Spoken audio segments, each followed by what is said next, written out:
Hey guys, I am going to read what is it? The one I was reading before of Rumbling Dinks by Raven Dagger, where we left off. Took me a while, until now. I'm gonna read it, okay? Derby slipped on a pair of hoof mitts and flew back to the oven with an anticipating grin. Opening it and reaching in, the mare pulled out a tray full of steaming hot muffins that she expertly tossed onto the table before assaulting it with a spatula. In seconds, each and every one of the muffins was out of the tray and placed in a perfect pyramid of gooey, mouth-watering goodness. Even my mouth's watering. They sound that good. She wiped a tear from her eye. "All right, that's it for supper," Derby exclaimed, tossing the mitts aside. "Should we get going?" With a single high-pitched squeal of joy, the filly slammed the door open and whizzed out, followed by a sighing Pegasus. Dinky had stopped right outside her house, staring at the entire world with a new enthusiasm and wealth of emotion that was almost new to her. The flowers swaying in the breeze seemed to wave "hello" to her as she hopped jovially down the path. The long winding road connecting them to Ponyville felt like it was a strut away from their cottage. The clouds floating by appeared to be extra puffy, and the toys left in her yard looked overjoyed at their mistress leaving. After all, she had announced the departure of them months and months ago. Freedom, she thought. The single word described the wondrous emotion welling inside her perfectly. Now for excuse me, guys. First time ever, she would be free to have her own real friends, go to a real school, and have real adventures. Taking a deep of fresh air, the filly bent her legs and vaulted forwards, only to be brought back to the ground by the firm hoof of her mother. "Dinky?" "Yes, Mommy?" "We're going together, right?" Dinky nodded, looking deep into the yellow eyes of her mother. "Well, we can't go together if my little muffin charges ahead like that. Stay by my side and take it slow, alright?" "But, oh, alright." "Yes, Mommy," she said, a clear note of disappointment in her childish voice. Derpy tousled her daughter's mane and fluttered by her, grinning over her shoulder before waving her head towards the long path. "Come on, Muffin. We'll be late if we don't get going.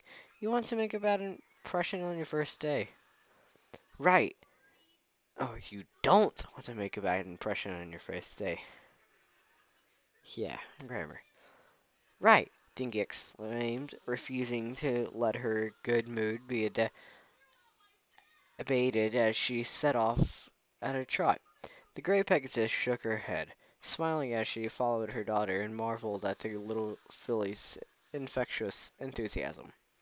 The path between their house and Ponyville was nothing special, just a gravel road that had been laid along the edge of a soft hill.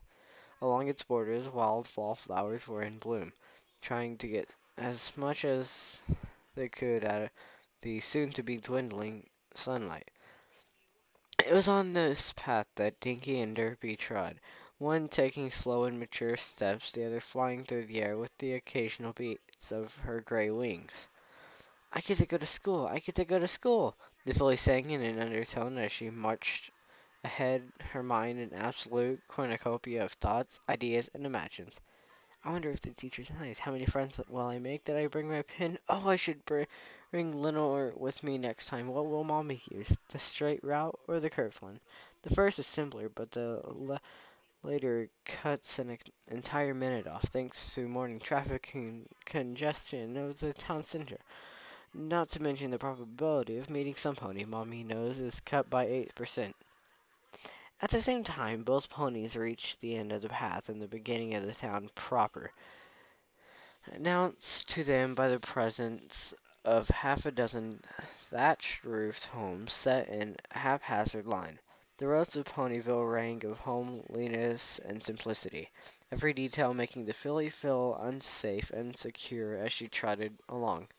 Feel safe and secure. They traversed the quiet town, only meeting friendly birds that chirped through the sky round them, or early rising ponies that waved hello in passing. always answered by the filly's enthusiastic reply. Dinky, her mother began, a few warning bells going off within the filly's mind. Look, I know we've talked about this before, but if you ever encounter a bull, I know, Mommy, if I see a bully, I should ignore them. Then as quickly as I can find an adult and tell them about it until I see Mommy again. She recited from fresh memories. We went over it again and again and again. Darby Hooves looked down at her little girl, a twinkle of pride flashing in her eyes. One that did little to conceal the fear and abuse beneath. Still, Dinky, I want you to be careful. You are the smartest little filly I know, and you're very special. But I don't want other mean little ponies to use that against you. She shouldn't worry so much, Dinky thought, as they made a good time through the town. I'm not this week. I'll be the best filly to ever go through Ponyville and elementary school, and I'll make hundreds of friends. I'll never be alone again.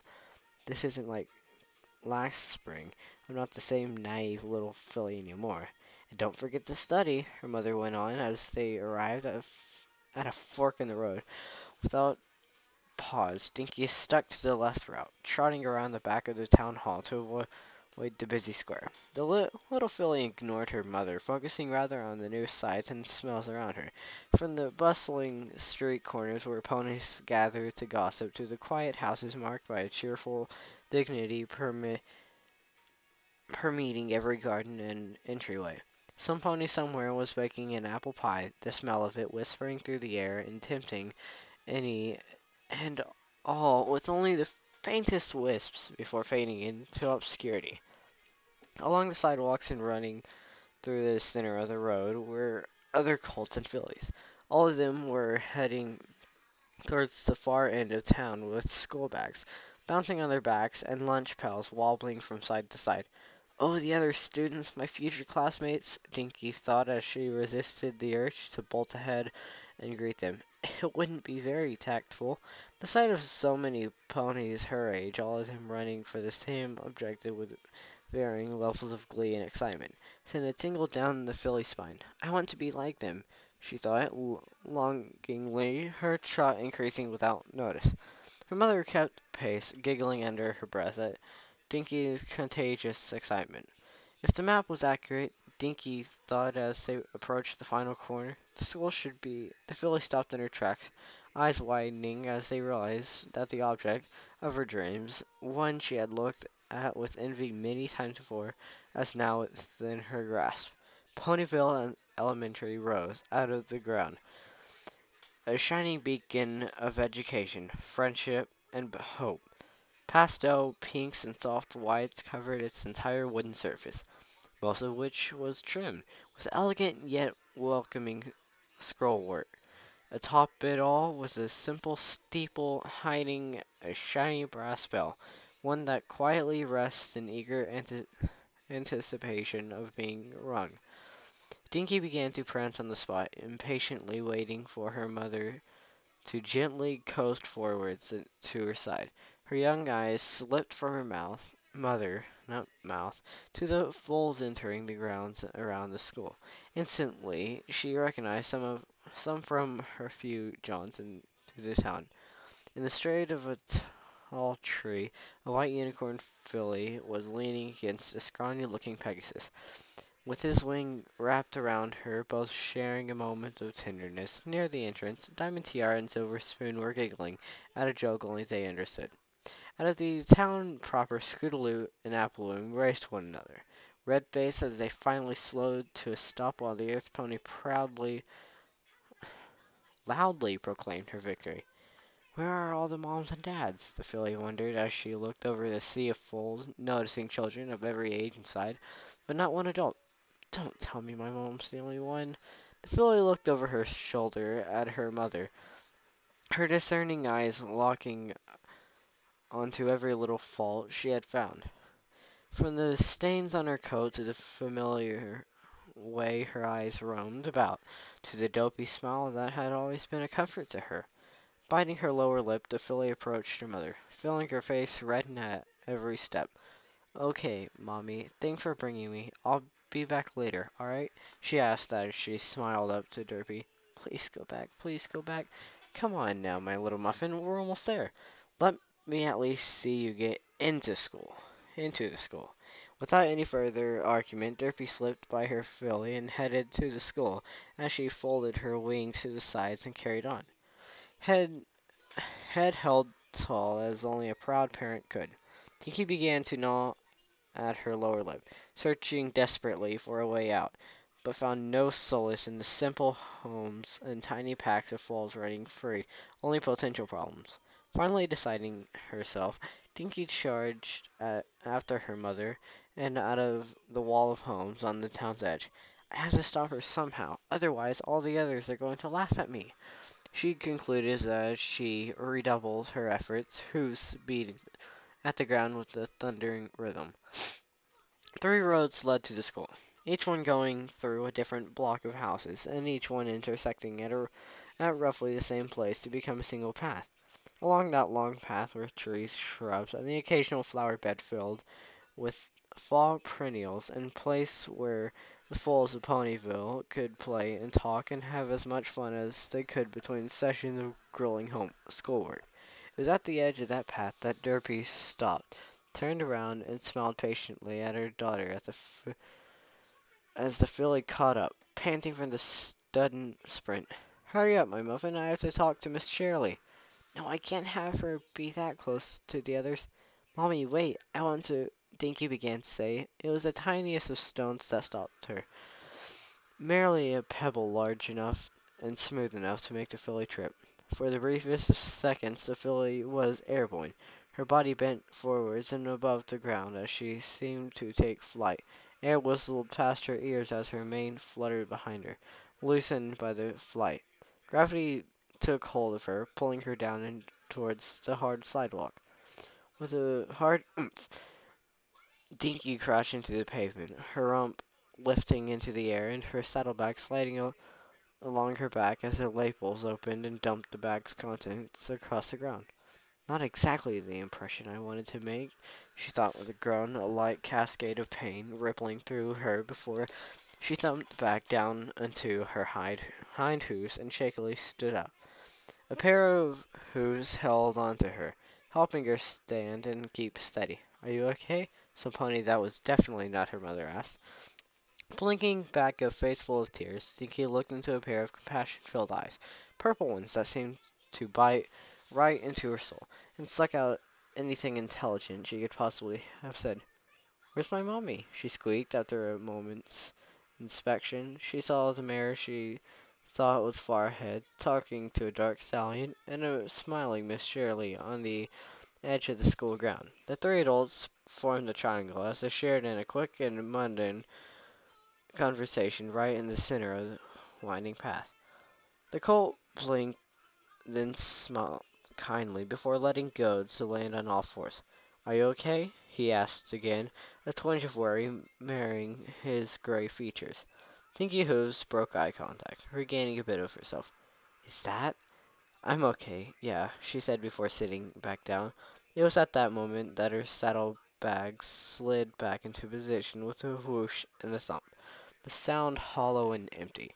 The tears that had appeared in her big globe-like eyes refused to leave as she looked across the ground. Each and every one of her precious books had been strewn across the path and lawn ahead of her, new pencils and books mixing with blades of grass and dirt. Worse yet, a few foals had stopped to stare at the spectacle, some heads poking out from behind trees and bushes to add to the chorus of laughter. Jumping forward, Stinky Hoof summoned up her power and lifted a few books from off the ground, only for her magic to fail with a sob as the books tumbled back onto the dirt. No! Immediately the colt bent down to help her, his long, thin wings scooping up his fellow student's things. "Oh gosh, he's actually helping me too," she thought, blinking away a fresh wave of tears. "This is so embarrassing," she murmured under her breath, sniffling back a wad of snot. The colt deposited her things in a neat pile at her hoofs. "It's not too bad. Trust me, my first day was far worse," he said. The colt extended his hoof and a warm greeting. "My name's Rumble." "I know, you're the most popular pony ever." Blushing madly, the filly extended her own trembling hoof, and they shook. I'm Dinky Hooves, but most call me Dinky Doo Hooves, but most call me Dinky, except for my mommy. She calls me Muffin. Oh, Celestia, I'm so stupid. Did I really say that? Her blush deepened, reaching critical mass. As Rumble opened his mouth to speak, Dinky cringed, fully expecting a harsh insult. My brother calls me Whittlewee, as in Whittlewee Wumble. I guess could, you got the better end. He chuckled. So are you new here? He asked. Yeah, so guys, I'm gonna end it here, and I'll see you whenever.